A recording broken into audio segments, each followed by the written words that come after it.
Hello everyone, welcome to our channel SS nursing classes. और आज हम इम्पोर्टेंट टॉपिक के ऊपर डिस्कस करने वाले हैं। The topic is name as suctioning. Very very important topic. Maximum examiner इनमें से सवाल पूछते हैं और हर एग्जाम में आपको इसमें से सवाल देखने को मिलेंगे। अब हम सक्शनिंग कब करते हैं? जब पर्सन के ट्रिगल में कोई ब्लॉकेज आ रहा है, म्यूकस की वजह से ब्लॉकेज है और उस ब्लॉकेज को निकालना है, तो हमें क्या करना पड़ेगा? सक्शनिंग।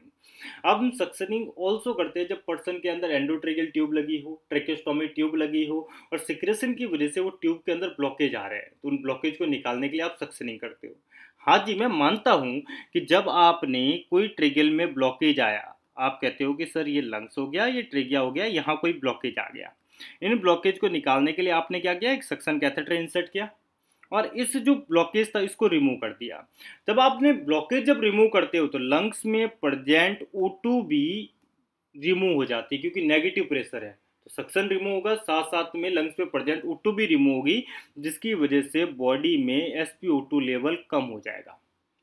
तो इन सिनेरियो में हमें याद रखना है कि हम सक्शनिंग लंबे समय तक नहीं कर पाएंगे। एक बार सब सक्शन कैथेटर हमने इंसर्ट किया है तो इसको जल्दी से रिमूव करना पड़ेगा, जल्दी से निकालना पड़ेगा। और जो टाइम होगा वो आपका होगा 5 to 10 second. Very very important, 5 to 10 second. तो आप कहते हो कि suctioning should not be more than 5 to 10 second. जो सक्शनिंग होगी वो 5 से 10 सेकंड से ज़्यादा नहीं होगी। अब अगेन आप कहते हो कि सर मान लेते हैं कि आपने एक बार सक्शन कैथेटर इंसर्ट किया और आपने रिमूव कर दिया। रिमूव कब कर दिया? 5 to 10 सेकंड में रिमूव कर दिया। जब मैं री अटेम्प्ट मारूंगा, दूसरा अटेम्प्ट फिर करूंगा, तो एक अटेम्प्ट और दूसरे अटेम्प्ट के बीच में गैप कितना होना चाहिए? तो वो याद रखना 30 सेकेंड। मतलब ये हुआ कि एक सक्शनिंग और दूसरी सक्शनिंग जब आप परफॉर्म करते हो उनके बीच में गैप कितना रखना है? तो गैप हमें रखना होगा 30 सेकेंड का। तो next important line, gap between two suctioning is 30 second. आगे तो अब आप कह रहे हो कि सर एक बार सक्शनिंग करेंगे, 30 सेकेंड ब्रेक लेके अगेन सक्शनिंग करेंगे, और ऐसा करते करते हम कब तक कर सकते हैं? सक्शन टाइम टोटल कितना होना चाहिए? तो मैं आपसे कहूंगा कि टोटल सक्शन टाइम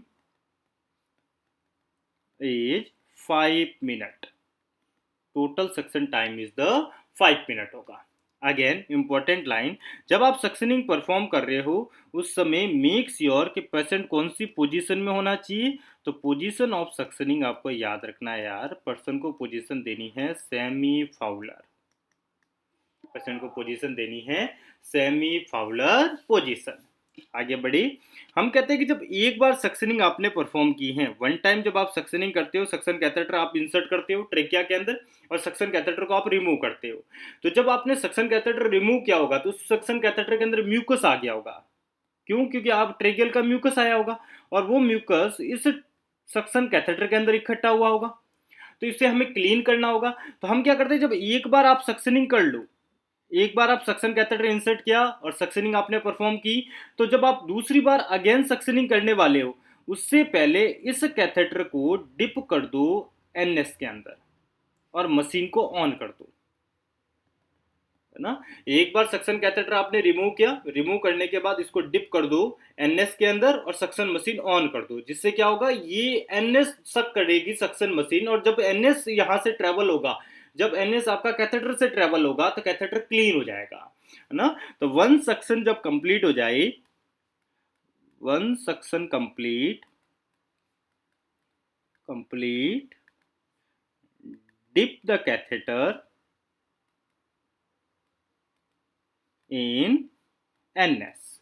जब आपकी एक सक्शनिंग कंप्लीट हो जाती है देन आपको सक्शन कैथेटर को डिप कर देना होता है इन द एनएस के अंदर।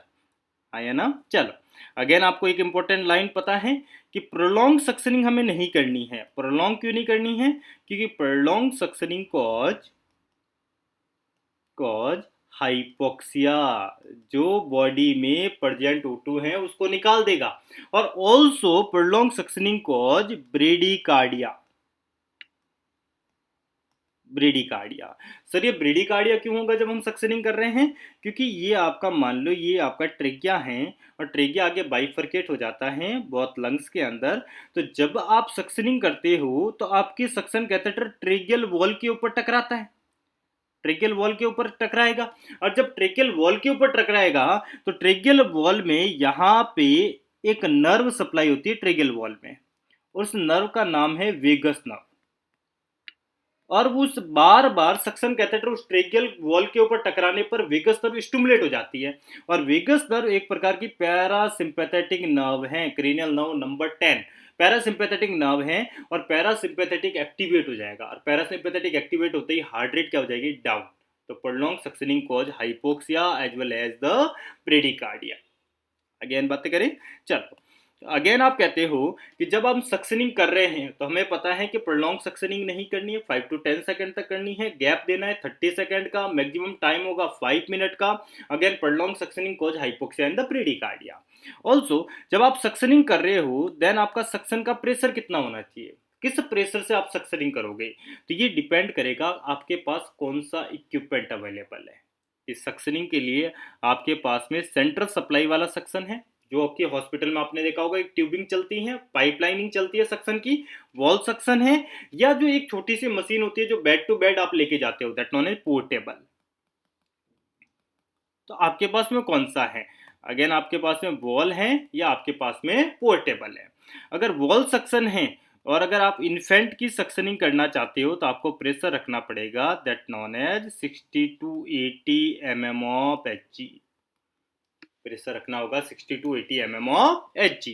अगर आप चाइल्ड की सक्शनिंग कर रहे हो तो चाइल्ड की सक्शनिंग में आपको प्रेशर रखना होगा 80 to 100 mm ऑफ Hg।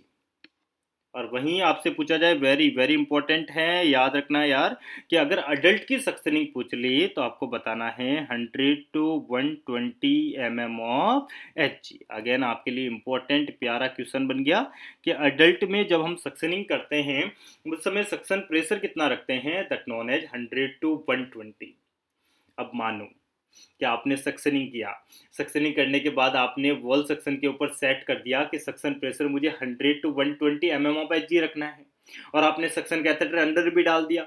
अब जब आप सक्शन कैथेटर रिमूव कर रहे हो उस समय आपने मशीन ऑन कर दी। हाँ, एक बात इंपॉर्टेंट है, जब रिमूव करेंगे तभी मशीन को ऑन करेंगे, इंसर्ट करेंगे तब मशीन ऑन नहीं होगी। तो जब आपने रिमूव कर रहे हो मशीन आपने ऑन की, और ऑन करने के बाद देख रहे हो कि म्यूकस बड़ा स्टिकी है, रिमूव नहीं हो रहा, तो क्या हम इस प्रेशर से और प्रेशर इंक्रीज कर देंगे क्या? हाँ जी, इस प्रेशर से और प्रेशर इंक्रीज कर सकते हैं। इफ म्यूकस नॉट रिमूव, अगर इस प्रेशर से म्यूकस रिमूव नहीं होता तो आप सक्शन प्रेशर बढ़ा सकते हो, increase suction pressure up to 150 mm of Hg। Again आपके लिए प्यारा इंपॉर्टेंट क्वेश्चन बन गया कि हम सक्शन प्रेशर को कितना इंक्रीज कर सकते हैं। तो जवाब होगा 150 mm ऑफ Hg। 120 से बढ़ा के 150 तक ले जा सकते हैं, पर 150 से ज़्यादा नहीं ले जाएंगे, है ना। उसके बाद भी अगर म्यूकस रिमूव नहीं होता तो हम 1 ml NS पुश कर देते हैं, डायरेक्टली पुश कर देते हैं 1 ml NS, इंडोट्रेकियल ट्यूब हो या ट्रेकिस्टोमी ट्यूब हो, और फिर हम सक्शनिंग कर देते हैं, है ना। अगर फिर भी रिमूव नहीं हो रहा तो हमें ट्यूब चेंज करनी होती है। वहीं अगर आपका पोर्टेबल है, जो बेड टू बेड जाने वाली यूनिट है, सक्शन यूनिट है, और उसमें अगर आपसे पूछा जाए कि इन्फेंट पे कितना प्रेशर रखना है, जवाब देना 2 to 5 mm ऑफ Hg। वहीं से आपसे पूछा जाए कि सर बताओ मुझे चाइल्ड के अंदर कितना प्रेशर रखूंगा अगर मेरे पास पोर्टेबल मशीन है, तो बताना है आपको रखना होगा 5 to 10 mm ऑफ Hg। और वहीं आपसे पूछा जाए कि अडल्ट में कितना प्रेशर मैं रखूंगा, तो अडल्ट में प्रेशर रखा जाता है 10 to 15 mm of Hg। Very very important है प्रेशर के रिगार्डिंग। अगेन बात अगर मैं आपसे करूं कि जब आप सक्शन कैथेटर डालते हो तो कैथेटर अलग अलग साइज के मार्केट में अवेलेबल होते हैं, है ना। तो नेक्स्ट देखते हैं हम suction catheter size, suction catheter size. और साइज जो मोइनली इन्फेंट में जो यूज होती हैं वो इन्फेंट में यूज होती हैं 6 to 8 फ्रेंच, जो हम इन्फेंट में यूज करते हैं। चाइल्ड के अंदर हम सक्शन प्रेशर जो सक्शन कैथेटर जो यूज करते हैं वो करते हैं 8 to 10 French.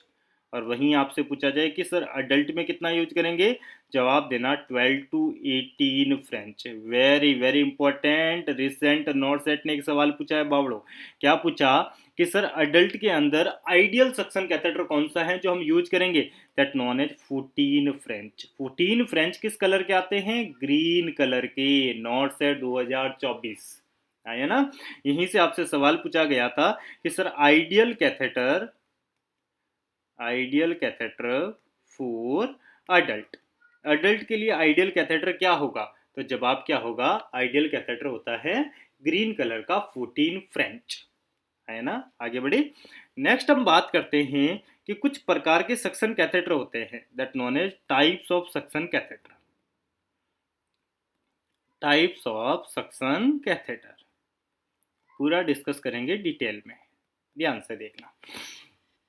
Types of suction catheter, देखो आपने मार्केट में जो जनरली देखे होंगे या हॉस्पिटल सेटिंग में जब आप काम कर रहे हो तो आपने देखा होगा कि एक प्लेन आता है सक्शन कैथेटर, है ना, खुला हुआ होता है। हम डायरेक्टली स्टराइल टेक्निक से ग्लव्स पहनते हैं, स्टेरिलिटी मेंटेन करके टच कर देते हैं कैथेटर को, है ना। वो कहलाते हैं आपके open suction catheter. Open suction catheter, open suction catheter. Open suction catheter क्या होते हैं, ऐसे कैथेटर जिसको आपको बाहर से टच करते हो, दैट नॉन एज ओपन होते हैं, that known as open suction catheter. और ओपन सक्शन कैथेटर जब आप खुद टच कर रहे हो उस कैथेटर को डायरेक्टली, तो आपको मेंटेन करनी होगी स्ट्राइल टेक्निक, मेंटेन स्ट्राइल टेक्निक। कौन सी टेक्निक यूज करनी होगी, स्ट्राइल टेक्निक। और ये जो ओपन सक्शन कैथेटर हैं ये 3 प्रकार के आते हैं, that known as open suction catheter 3 प्रकार के आते हैं। First is as plain suction catheter.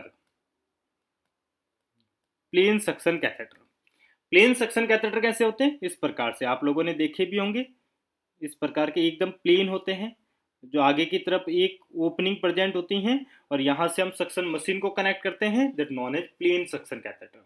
यहाँ पे क्या होगा, इस वाले पोर्शन को आप डायरेक्टली इंसर्ट कर देते हो ट्रेकिया में। आप कहते हो कि इस वाले पोर्शन को आपने ट्रेकिया में इंसर्ट कर दिया, इस वाले पोर्शन से आपने सक्शन मशीन से कनेक्ट कर दिया। अब जैसे ही सक्शन मशीन कनेक्ट हुई और आपने सक्शन मशीन को ऑन किया, ऑन करते ही नेगेटिव प्रेशर बनेगा यहाँ पे, और ये नेगेटिव प्रेशर बनते ही जो सिक्रेशन होंगे वो डायरेक्टली सक्शन चैम्बर के अंदर आ जाएंगे, रहा है ना। तो यहाँ पे अगर मैं आपसे कहूं कि जो कंट्रोल है वो किसका कंट्रोल है, मशीन स्टार्ट करने के बाद कंट्रोल सारा मशीन का है, आपका खुद का कोई कंट्रोल यहाँ पे नहीं होता, मैनुअली कंट्रोल नहीं होता। हाँ, इसको मैनुअली कंट्रोल कर सकते हैं, मैं आगे बताऊंगा आपको, थोड़ी देर वेट करो। अगेन मैं आपसे अगर कहूं कि एक और सक्शन कैथेटर आता है जिसे आप बोलते हो thumb suction catheter. Thumb suction catheter, thumb suction catheter, ये भी एक प्रकार का ओपन सक्शन कैथेटर है। थंब सक्शन कैथेटर में क्या होता है, जैसे मान लो कि ये आपका सक्शन कैथेटर है इस प्रकार का, और ये ओपनिंग है। अगेन आपने यहां से कनेक्ट कर दिया है डायरेक्टली सक्शन मशीन से, और ये वाला पोर्शन मान लेते हैं ट्रेकिया में चला गया, है ना। अब देखो, जैसे ही आप मशीन ऑन करोगे तो नेगेटिव प्रेशर क्रिएट होगा, नेगेटिव प्रेशर क्रिएट होगा, ये जो ओपनिंग है ये ओपन रहती है, और जब ये वाली ओपनिंग ओपन रहती है, मान लो ये सक्शन कैथेटर है और यहाँ पे एक ओपनिंग है जो ओपन रहती है, मान लो ये वाली ओपनिंग ओपन है, और आपने यहाँ से कनेक्ट कर दिया थंब सक्शन कैथेटर, तो थंब सक्शन कैथेटर क्या करेगा, नेगेटिव प्रेशर लेगा। अब ये जब ओपन होता है एनवायरमेंट में, तो जैसे ही मशीन ऑन करोगे तो एनवायरमेंटल की एयर यहाँ से डायरेक्टली इस हॉल से ट्रेवल करती हुई चली जाएगी सक्शन मशीन में, मतलब यहाँ तक सक्शनिंग नहीं होगी, है ना। जब आपको सक्शनिंग करनी हो और आप चाहते हो कि हम सक्शनिंग में अब करूंगा, तो आप क्या करते हो, डायरेक्टली ये सक्शन कैथेटर है, इसका जो ये थंब वाला पोर्शन है इसको हम ब्लॉक कर देते हैं। जैसे ही थंब से ब्लॉक करोगे तो सक्शनिंग स्टार्ट हो जाएगी। मतलब अगर मैं थंब से इस वाली ओपनिंग को इस प्रकार से ब्लॉक कर देता हूं तो यहां से फिर सक्शनिंग स्टार्ट हो जाएगी और सक्शन यहां से लेगा। इसका मतलब this is the manually control, आप लोग इसको कंट्रोल कर सकते हो, that known as thumb suction catheter. और तीसरा होता है that known as finger suction catheter. Finger suction catheter, finger suction catheter क्या होते हैं? Same as the thumb suction catheter, पर जहां आप थंब लगा रहे थे अब वो थंब लगाने की जगह पे आपको फिंगर लगानी होगी। अगेन देखते हैं, ये आपका सक्शन कैथेटर है। ये हम मानते हैं कि ये वाला पोर्शन हमारा ट्रेकिया के अंदर होगा, है ना। यहां से आप मान लेते हैं कि आपने यहां से मशीन को कनेक्ट कर दिया, है ना, और मशीन को ऑन किया। ये वाली ओपनिंग अगेन एनवायरमेंट में ओपन रहती है, तो जैसे ही आप मशीन ऑन करोगे तो ऑन करते ही यहाँ से एनवायरमेंटल की एयर ट्रेवल करेगी इस हॉल से और डायरेक्टली चली जाएगी सक्शन मशीन में। अब जब भी आपको सक्शनिंग करनी है तो क्या करना है? फिंगर से उस ओपनिंग को ब्लॉक कर देना है। तो आपने फिंगर से जैसे ही इस ओपनिंग को ब्लॉक करोगे तो सक्शनिंग यहां से होना स्टार्ट हो जाएगी। तो क्या इसको हम मैन्युअली कंट्रोल कर सकते हैं क्या? हाँ जी, मैन्युअली कंट्रोल कर सकते हैं। तो आपने कहा कि हम 3 सक्शन कैथेटर की बात करते हैं, plain suction catheter, thumb suction catheter और फिंगर सक्शन कैथेटर। ये जो प्लेन सक्शन कैथेटर होता है इसको भी मैन्युअली कंट्रोल किया जा सकता है, पर इसको मैन्युअली कंट्रोल करने के लिए एक प्रकार का वाई कनेक्टर यूज करना होता है। वाई कनेक्टर, वाई कनेक्टर, हम वाई कनेक्टर लगाते हैं यहाँ पे। जैसे मान लो आपने यहाँ वाई कनेक्टर लगा दिया, ये आपने वाई कनेक्टर लगा दिया। ज़्यादा इजी से समझ आ जाए तो इसलिए हम थोड़ा मिटा देते हैं इसको। चलो देखो, मान लो यहाँ पे आपने एक वाई कनेक्टर अटैच कर दिया, वाई कनेक्टर अटैच हो गया, और आपने इस वाई कनेक्टर के एक पोर पर again suction machine add on कर दी। तो आप मान लेते हैं यहाँ पे आपने सक्शन मशीन लगा दी और इस वाले पोर्शन को आपने ओपन रखा, अपर वाले साइड को आपने ओपन रखा। तो अब क्या होगा? जैसे ही मशीन ऑन होगी तो ये ओपन है तो एनवायरमेंटल की एयर डायरेक्टली यहां से आते हुए कहां चली जाएगी? सक्शन मशीन में चली जाएगी। तो क्या इसको भी मैन्युअली कंट्रोल कर सकते हैं? हाँ जी, कर सकते हैं, पर द मैन्युअली कंट्रोल करने के लिए आपको वाई कनेक्टर लगेगा, पर द थंब और फिंगर के लिए कोई वाई कनेक्टर नहीं है। अगेन एक इंपॉर्टेंट सवाल पूछा जाए कि मोस्ट कॉमन कौन सा कैथेटर हम हॉस्पिटल सेटिंग में यूज करते हैं, तो भावी नर्सिंग ऑफिसरों आपके लिए क्वेश्चन बन गया, that known as thumb suction catheter, है ना। वहीं पे अगेन बात करूं, एक दूसरे सक्शन कैथेटर आते हैं, that known as close suction catheter, close suction catheter, close suction catheter. Close ऐसे होते हैं जो कि पूरा सक्शन कैथेटर एक पॉलीथीन में पैक होता है। आप जब टच करते हो तो पॉलीथीन को पैक टच करते हो, सक्शन कैथेटर डायरेक्टली टच नहीं करते। तो यहां हम यूज करते हैं, यूज, यहां हम यूज करते हैं, यूज, यूज क्लीन टेक्निक। या हम यूज करते हैं क्लीन। क्लीन क्यों करते हैं? क्योंकि डायरेक्टली सक्शन कैथेटर को आप टच नहीं कर रहे हो, पॉलीथीन को टच करते हो, है ना। इस प्रकार का एक सक्शन कैथेटर आता है भावी नर्सिंग ऑफिसरों, देखना इस प्रकार का एक बड़ा ही प्यारा आता है। हाँ जी, आपको आगे इमेज बताऊंगा मैं। इस प्रकार का सक्शन कैथेटर आता है।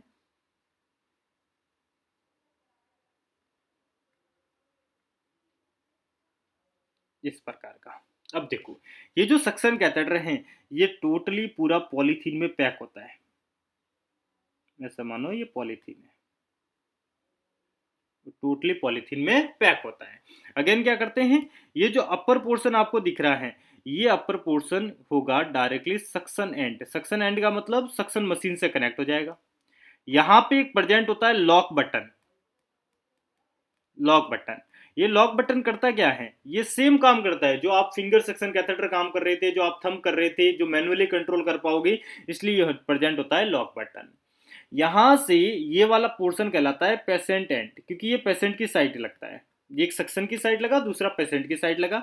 अब यहाँ पे क्या होता है, अपर वाले पोर्शन में यहां से कनेक्ट कर देते हो आप एंडोट्रेकियल ट्यूब या ट्रेकेस्टोमी ट्यूब, साइड से आप कनेक्ट कर देते हो मैकेनिकल वेंटिलेटर, जो वेंटी सर्किट आ रही है उसको कनेक्ट कर देते हो। अब सिनेरियो क्या है, जब आप क्लोज सक्शन कैथेटर यूज करो तो इसका बेनिफिट ये है कि इसमें हमें जब सक्शनिंग करनी है तो हमारी जो भी ऑक्सीजन डिलीवरी सिस्टम है, एंडोट्रेकियल ट्यूब है, ट्रेकेस्टोमी ट्यूब है, तो उसे डिस्कनेक्ट करने की रिक्वायरमेंट नहीं है ना। जबकि प्लेन वाले में तो क्या था, आपको डिस्कनेक्ट करनी पड़ती, फिर सक्शन कैथेटर इंसर्ट करना पड़ा, फिर सक्शनिंग करने के बाद रिकनेक्ट करने पड़ते वेंटी सर्किट। पर इसमें एडिशनल बेनिफिट ये है कि यहाँ पे आपको बार बार डिस्कनेक्ट करने की रिक्वायरमेंट नहीं है। यहां से वेंटी सर्किट लगे हुए, वेंटी सर्किट ऑक्सीजन देंगे और ये ऑक्सीजन डायरेक्टली चली जाएगी आपकी एंडोट्रेकियल ट्यूब या ट्रेकेस्टोमी ट्यूब में। अब जब आपको सक्शनिंग करनी है, यहां पे एक और प्रेजेंट होता है that known as port 4 flush, क्योंकि इस कैथेटर को तो आप डायरेक्टली एनएस में डिप नहीं कर पाओगे, तो यहाँ पे प्रेजेंट होता है पोर्ट 4 फ्लश। अब देखो सिनेरियो होता क्या है, जब आपको सक्शनिंग करनी है तो सक्शनिंग करते समय ये पूरा पॉलीथीन वाला पार्ट होता है, तो आप जब सक्शनिंग करते हैं तो आपको ये वाला पोर्शन होल्ड किया आपने, होल्ड करने के बाद इस वाले पोर्शन को आगे की तरफ मूव करना है, ये मूव हो जाएगा। ये जब मूव होगा तो ये जो आपने ग्रीन कलर का सक्शन कैथेटर बनाया है, ये सक्शन कैथेटर धीरे धीरे अंदर की तरफ मूव होगा और ये डायरेक्टली चला जाएगा एंडोट्रेकियल ट्यूब या ट्रेकेस्टोमी ट्यूब में। जब ये जो पोर्शन आप देख रहे हो, ये पोर्शन की स्ट्रक्चर जब धीरे धीरे मूव होगी तो ये पोर्शन की स्ट्रक्चर यहां तक आ जाएगी। फिर आप क्या करोगे, इस लॉक बटन को प्रेस करोगे, तो यहां से आपने लॉक बटन प्रेस किया, प्रेस करते धीरे धीरे धीरे धीरे प्रेस करने के बाद इसको वापस से रिमूव करके रीपोजिशन पे ले आना है। तो जैसे ही आप प्रेस करोगे सक्शन मशीन क्या हो जाएगी, ऑन। पूरा कैथेटर आपने कहां डाल दिया, एंडोट्रेकियल ट्यूब या ट्रेकेस्टोमी ट्यूब में पूरा कैथेटर चला गया। फिर आप क्या करते हो, एक लॉक बटन है उसको प्रेस करते हो, प्रेस करते ही मशीन क्या हो जाती है, ऑन, और आप धीरे धीरे इस सक्शन कैथेटर को अगेन रिमूव कर देते हो, रीपोजिशन पे ले आते हो। अब जब आपने रीपोजिशन पर इसको ले आए हो, जब आपको इस सक्शन कैथेटर के अंदर म्यूकस भरा होगा, इस म्यूकस को जब आपको रिमूव करना होगा, तब आप क्या करते हो कि यहां से जो पोर्ट 4 प्लस है, इस पोर्ट 4 प्लस पर सिरिंज अटैच करते हो, सिरिंज सिरिंज अटैच कर दी, और सिरिंज अटैच करने के बाद सिरिंज से हम फ्लश करेंगे, एक साइड सिरिंज से फ्लश करेंगे, दूसरी साइड इस लॉक बटन को ऑन रखेंगे ना, एक साइड सिरिंज फ्लश करेंगे, दूसरी साइड लॉक बटन को ऑन रखेंगे, जिससे जो एनएस होगा वो डायरेक्टली मशीन ऑन होने की वजह से, सकिंग की वजह से सारा का सारा एनएस जो चला जाएगा वो सक्शन चैम्बर में चला जाएगा। अब जब सक्शन चैम्बर में जाएगा, ट्रेवल करते हुए जाएगा, तो इन सिनेरियो के अंदर आपकी पूरी सक्शन कैथेटर क्लीन हो जाएगी। हवी nursing officer, it is the best thing, जो कि आपका जो यूज कर रहे थे आप ओपन सक्शन कैथेटर, इससे कहीं ज़्यादा बेटर आपका निकलता है क्लोज सक्शन कैथेटर। अब जो क्लोज सक्शन कैथेटर हैं, इसके बेनिफिट क्या हैं कि इसको आप डायरेक्टली टच नहीं करते, और डायरेक्टली टच नहीं करते तो आपके द्वारा पर्सन को इन्फेक्शन होने के रिस्क कम है। अगर आप प्रॉपर स्टेरिलिटी मेंटेन नहीं भी कर पाए और सक्शन कैथेटर को आपने टच भी कर दिया, तो आप टच पॉलीथीन को करोगे, सक्शन कैथेटर को नहीं करोगे। तो आप कहते हो कि यहां से decrease risk of health care associated infection. दूसरा, अगर पर्सन के बॉडी फ्लूइड से आपको रिस्क है तो वो रिस्क भी कम हो गए, तो also decrease risk of body fluid expose, body fluid expose के भी रिस्क कम हो गए। और तीसरा, जब यहां से वेंटी सर्किट डिस्कनेक्ट नहीं हो रहा, जब वेंटी सर्किट डिस्कनेक्ट नहीं होगा तो यहां पे आपको और बेनिफिट मिलता है, reduce risk of hypoxia, reduce risk of hypoxia. आगे बढ़े तो ये ज़्यादा बेटर है। और अगर आपने किसी पर्सन को क्लोज सक्शन कैथेटर आपने लगा दिया, तो ये क्लोज सक्शन कैथेटर एक बार लगने के बाद यूज होता है, यूज अप टू 72 हार, एक बार लगाओ 72 घंटे की गई ना। हाँ, पर बेस्ट अगर मैं आपसे कहूँ तो 24 आवर, 24 घंटों तक यूज करो बेस्ट है, पर 72 आवर तक यूज कर सकते हो, known as close suction catheter. एक अगेन सक्शन कैथेटर के टाइप में अगर बात करें तो एक सक्शन कैथेटर आता है दैट नोन एज ओरोफेरिंजियल।